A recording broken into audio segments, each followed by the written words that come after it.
From Agora Afrique, this is the grain that binds. Step inside a warehouse stacked with donor-stamped sacks. Outside, a market vendor cannot sell her grain. A few villages away, a mother and child are alive because that same grain arrived in time. Both truths hold at once. Modern food aid was born in 1954 with America's Food for Peace law. It shipped surplus American grain abroad, won Cold War friends, and opened new markets. Charity, strategy, and surplus disposal were bundled into one sack from the very start. A habit took hold called tide aid. Rules required food grown in the donor country and shipped on donor vessels.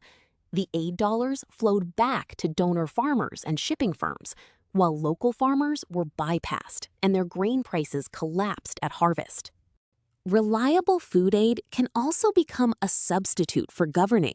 If donors always fill the gap, governments face less pressure to fix roads, fund research, or reform farm policy. Crisis leads to aid leads to no reform, and the loop repeats. Critics call this the relief to development trap. The deepest critique is about dignity. The donor-recipient model casts a continent as a permanent patient, fed but never asked. Economist Dambisa Moyo argued this in her book, Dead Aid. Her thesis is contested, but the demand resonates. Treat Africans as agents, not objects of charity. The alternative is to hand over choice.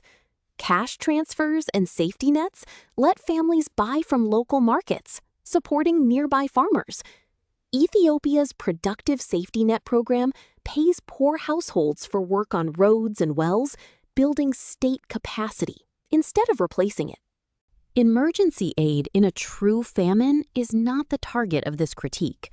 When Somalia's famine struck around 2011, about 258,000 people died, many of them children. In moments like those, you send the food now. The target is chronic aid, not emergency aid.